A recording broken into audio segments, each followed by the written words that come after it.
The new president and CEO of the Community Foundation of Greater Lafayette started that job earlier this month. Greg Kapp joins us in the studio this afternoon. Greg, it's a pleasure to meet you. Thanks for coming in. Oh, thanks for having me. I'm glad to be here. Tell us a little bit about your background and what kind of led you to the Community Foundation. Sure. I'm a Purdue graduate, an 82 Purdue graduate, came back to work for the university in 93 and moved into development and fundraising for the university for about the last 10 years there.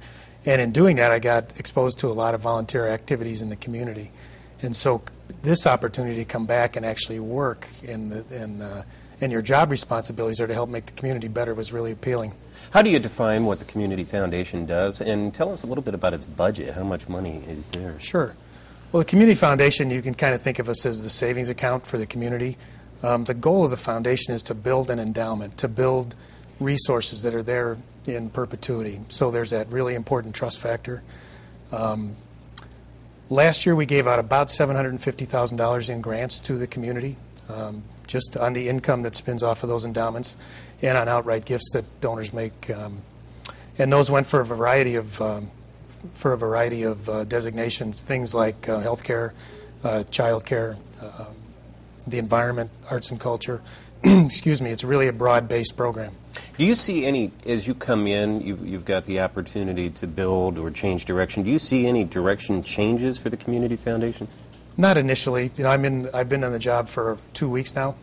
So, and the people that came before me, the foundation will be 40 years old next year.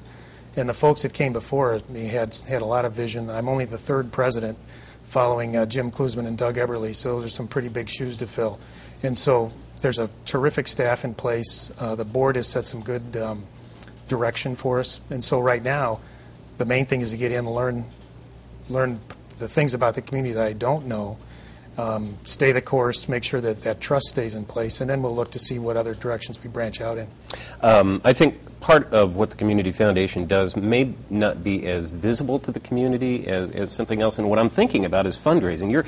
As you're handing out money, you're also actually trying to bring it in. I mean, it's a two-pronged approach, is it not? It's true, and actually there's four main functions. You know, there's sort of that convening aspect where we try to get people, community leaders, donors who are interested in different issues together and figure out what should we be addressing, what should be the priority, because there's so many needs out in the community. So we sort of convene around the issues, raise money to support the efforts to address those issues, and then we invest the funds, you know, and so the stewardship aspect is very important. So we invest the funds so we can generate income to make grants, and then lastly we make the grants. Okay. Greg Kapp is the new president and CEO of the Community Foundation of Greater Lafayette. Greg, it's a pleasure to meet you. Thank you. I'm sure we'll be bumping into each other again soon. Thanks for coming in.